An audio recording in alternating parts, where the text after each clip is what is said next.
السلام علیکم، لنتا voice channels پر آپ سب کو خوش آمدید۔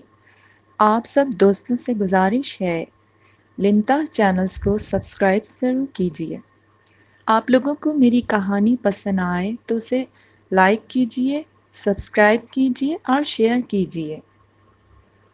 ایک خوبصورت کہانی کے ساتھ، ایک پیغام کے ساتھ، آپ لوگوں کے ساتھ۔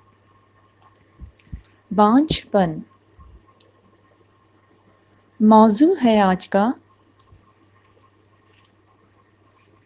اگر سسرال میں لڑکی شادی ہو کر جاتی ہے اور اس کا 3 سے 4 سال بعد اولاد کا نہ ہونا، تو دوستوں اسے بانجھ پن کا لقب دے دیا جاتا ہے۔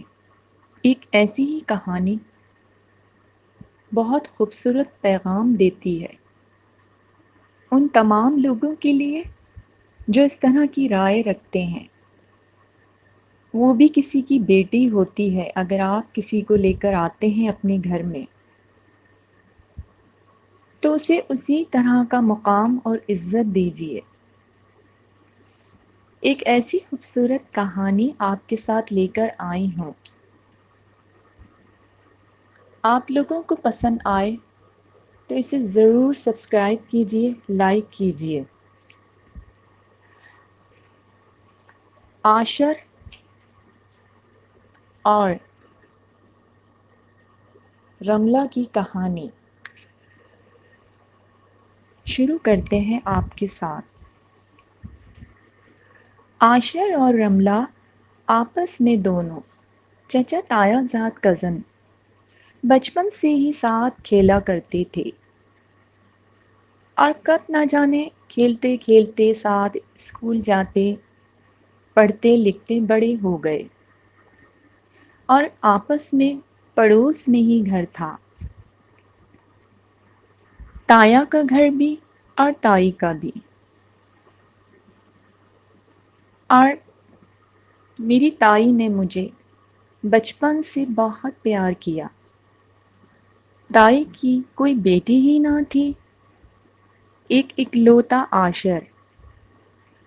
بچپن سے تائی کے ہاتھوں میں پل کے جوان ہوئی۔ اماں ساتھ میں میری رہتی ضرور تھیں، مگر میں دوڑی چھوٹی دروازہ بجاتی تائی جان کے پاس چلی جاتی۔ بس تائی جان محبت تو کرتی، مگر اماں سے اکثر ہی ان کا جھگڑا رہتا۔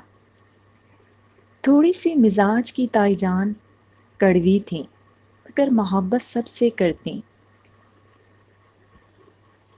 اور مجھے بچپن سے ہی جیسے عاشر کی دلہن کے روپ میں دیکھتی آ رہی تھیں۔ ہم کب بڑے ہوئے، کب ہماری زندگی کے فیصلے ہو گئے، اور عاشر تو مجھے بہت ہی زیادہ پسند کرتا تھا۔ بس وقت گزرتا چلا گیا، اور پھر اس کے بعد ہماری شادی طے کر دی گئی۔ مجھے بس ہر وقت یہی فکر رہتی کہ اماں میری شادی اگر ہو گئی تو آپ یہاں اکیلی ہو جائیں گی۔ تو اماں ہنستی، ارے پگلی، میرا گھر کون سا دور ہے، برابر میں تو ہے۔ میں کہتی ہاں اماں، مگر آپ بھی چلنا نا جب میں شادی ہو کے جاؤں گی، تائی جان کا اوپر والا کمرہ تو ہے نا۔ اماں ہنستی مسکراتی اور کہتی، بیٹیاں اپنے گھر سے رخصت ہوئی اچھی لگتی ہیں، اور ہنس دیا کرتی۔ خیر، تیاریاں شروع ہوئیں۔ چھوٹے سے 2 کمروں کے مکان میں ہم ماں بیٹی رہتے۔ ابا جو ہیں وہ 2 سال پہلے ہارٹ اٹیک کی وجہ سے انتقال کر گئے۔ بس ماں بیٹی میں محبت تھی۔ تائی جان کو تو جیسے کچھ چاہیے ہی نہیں تھا، بس انہیں تو بس یہ تھا کہ میرے گھر کا آنگن روشن ہو جائے اور میں عاشر کی دلہن بن کے گھر پہ چلی آؤں۔ اور ان کا خواب بہت جلد پورا ہونے والا تھا۔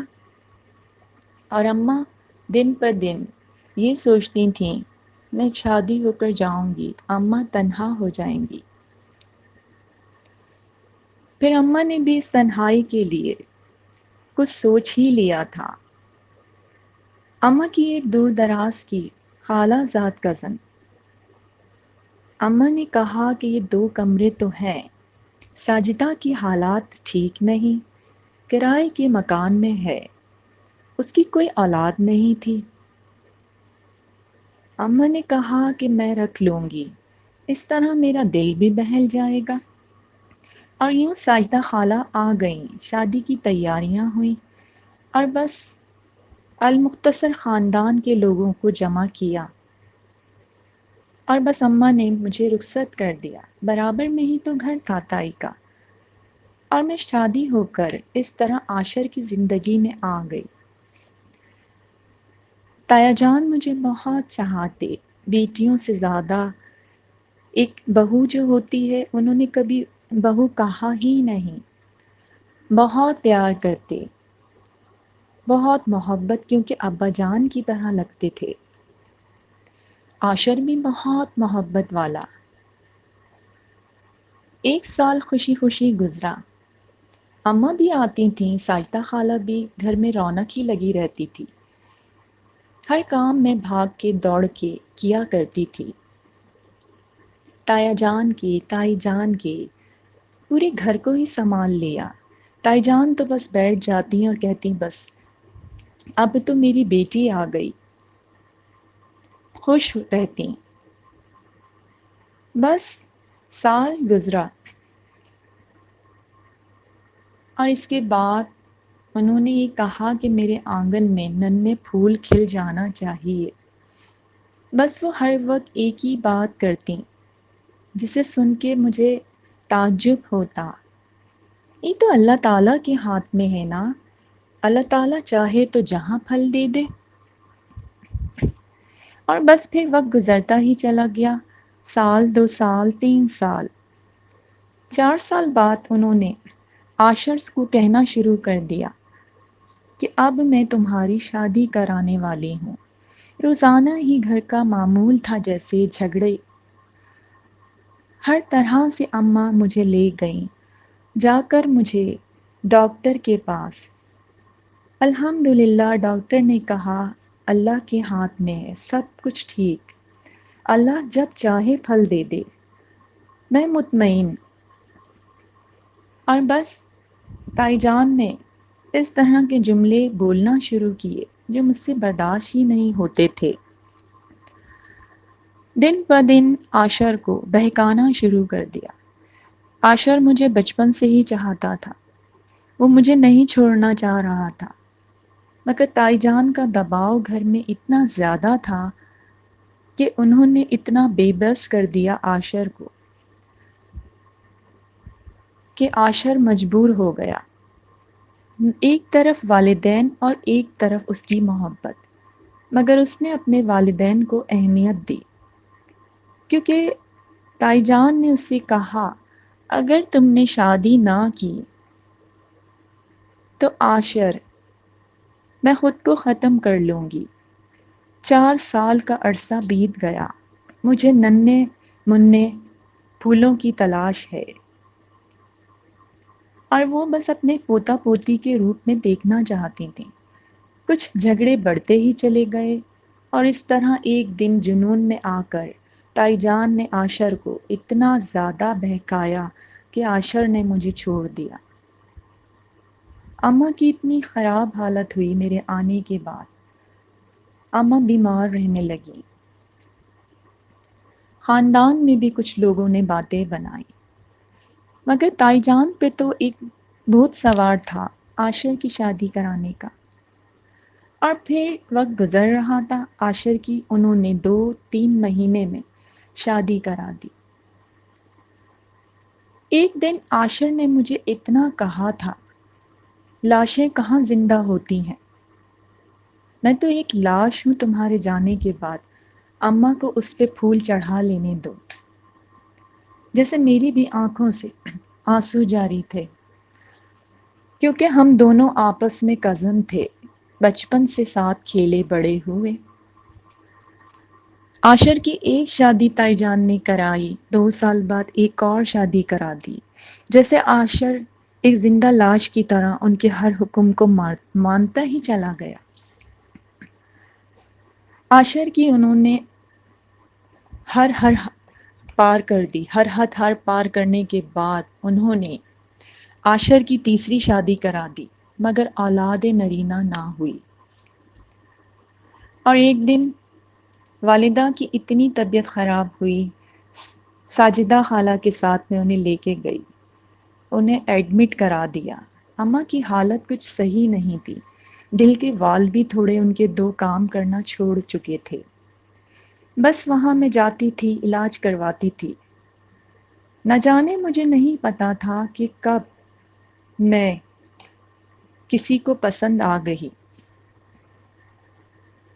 ڈاکٹر اشمال، انہوں نے مجھے بس دیکھا اور نہ جانے میرے دکھوں کو کیا سمجھا، اور وہ پوچھا کرتے تھے، والد صاحب، شوہر کے بارے میں، تم آتی ہو اپنی والدہ کو لے کے، یہ بیمار ہے، کچھ علاج کرا رہی تھی میں۔ انہوں نے مجھے پسند کیا۔ انہوں نے بعد میں ساجدہ خالہ سے ذکر کیا کہ مجھے آپ سے ایک گزارش کرنی ہے۔ اکثر میں ہاسپٹل جاتی تھی، والدہ کا علاج ہو رہا تھا، بس انہوں نے ساجدہ خالہ سے کہا کہ میں ان سے شادی کرنا چاہتا ہوں، اپنی والدہ کو ان کے گھر بھیج دوں کیا؟ اور جیسے ساجدہ خالہ تو فیصلہ کر ہی چکی تھیں، ماں کی حالت کو دیکھتے ہوئے انہوں نے کہا، آپ بھیج دیجئے۔ مجھے نہیں پتا کہ ڈاکٹر اشمال نے مجھ میں کیا دیکھا، میری سادگی، اور پھر میں جب بھی جاتی میں نے کبھی بھی کسی کے آگے نظریں نہ اٹھائیں۔ شروع سے ہی میں بہت خاموش طبع تھی، بس اللہ نے مجھ پر رحم کیا۔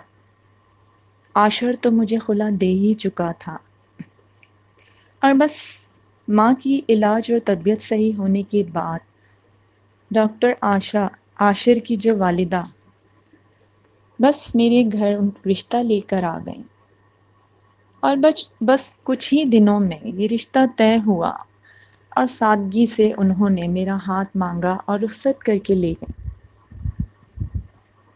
اللہ تعالیٰ نے کچھ ہی عرصے میں اولاد نرینہ سے مجھے نواز دیا، اور میرے گھر میں الحمدللہ جڑواں بچوں کی پیدائش ہوئی۔ سبھی بہت خوش، بچوں کو جیسے دیکھ کے دادی جان کھل اٹھیں۔ عاشر بھی بہت خوش، گھر میں جیسے پھولوں کے آتے ہی بہاریں آ گئیں، سب ہنسی خوشی تھے۔ بس میرا 1.25 مہینہ ہوا اور میں نے اماں جی سے اجازت لی، میں تائی جان کے گھر جانا چاہتی ہوں اپنے دونوں بچوں کے ساتھ۔ اور بس اماں نے بھی کہا، چلی جاؤ، تائی جان خوش ہو جائیں گی، کیونکہ عاشر پہلے ہی بتا چکے تھے کہ جو میری زندگی میں کرب آ کر گزر گیا، اور بس دوبارہ میں نے زندگی کا آغاز کیا۔ اماں بھی سمجھتی تھیں جن دکھوں سے میں گزری ہوں، کیونکہ تائی جان کے وہ جملے ہر بار میرے کانوں میں چبھتے تھے، میں پھر بھی برداشت کر کے رہتی رہی۔ اور تائی جان کا جملہ یہی ہوا کرتا تھا کہ میں تو بانجھ ہوں، ہر بار یہ کہنا میں بانجھ ہوں۔ اور بس میں نے ان سے کہا عاشر سے کہ چلیں، تائی جان کیا چلتے ہیں۔ دونوں بچوں کو ہاتھوں میں لیا، عاشر نے لیا اور میں نے خوب پیار کیا، اور میں بہت خوش تھی کہ اللہ تعالیٰ نے میری گود بھر دی۔ اور میں تائی جان کے دروازے پر جا کر کھڑی ہوئی دستک دینے لگی۔ تائی جان نے دروازہ کھولا اور مجھے دیکھ کے ایک دم خاموش ہو گئیں۔ میں نے کہا السلام علیکم تائی جان، اندر آنے نہیں دیں گی؟ اور وہ مجھے اندر لے آئیں، نظریں جیسے زمین پر گڑتی ہی جا رہی تھیں، اور وہ مجھ سے نظریں نہیں ملا رہی تھیں۔ میں نے کہا تائی جان، ان ننھے ننھے پھولوں کو آپ سے ملانے آئی ہوں۔ سوچتی ہوں کہ ایک ننھا پھول آپ کی گود میں ڈال دوں۔ آپ کی گود کے سائے تلے بچپن سے بڑی ہوئی، آپ کے آنچل میں، آپ آنچل میں چھپا چھپا کے مجھے رکھتی تھیں، کہیں کسی زمانے کی نظر نہ لگ جائے۔ اور آج اللہ تعالیٰ نے مجھے ننھے پھولوں سے نواز دیا۔ تائی جان، میں آپ سے کچھ کہنے آئی ہوں، اور میں رونے لگی۔ میں نے اپنا ایک بیٹا تائی جان کی گود میں ڈال کے کہا، تائی جان، میں بانجھ نہیں ہوں، میں بانجھ نہیں ہوں، اللہ تعالیٰ نے مجھے اور اولاد نرینہ سے نواز دیا۔ اور تائی جان جیسے آنسو بہا رہی تھیں، شرمندہ اور نادم تھیں۔ جن ہاتھوں سے مجھے پالا تھا نا، پوسا، پال پوس کے بڑا کیا، اسی ہی گھر سے نکال دیا۔ میں نے پوچھا تائی جان، کہاں ہے آپ کی بہو؟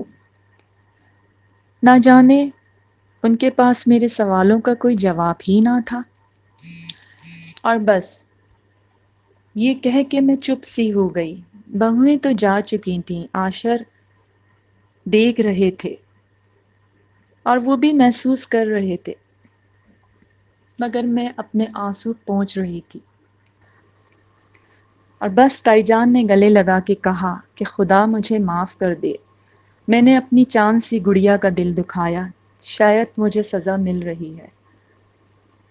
عاشر کی اولاد نہ ہوئی، 3 بہو جو تھیں وہ بھی چلی گئیں۔ تو دوستوں، یہ کہانی ہمیں سبق دیتی ہے کہ جو ہے ہر حال میں خوش رہنا چاہیے، اللہ تعالیٰ پر بھروسہ رکھتے رہیں۔ اللہ تعالیٰ کے پاس دیر ہے مگر اندھیر نہیں۔ اور یوں میں اپنی دنیا میں خوش ہوں۔ آج بھی میرے جڑواں بچے بڑے ہو گئے، میں اپنی دنیا میں بہت خوش ہوں، الحمدللہ۔ جزاک اللہ۔ میری کہانی اگر آپ لوگوں کو پسند آئی تو اسے پلیز لائک کیجئے، سبسکرائب کیجئے، شیئر کیجئے زیادہ سے زیادہ اپنے دوستوں میں۔ پھر ایک نئی کہانی کے ساتھ آپ کے ساتھ حاضر ہوں گی۔ اجازت دیجئے دوستوں، اللہ حافظ۔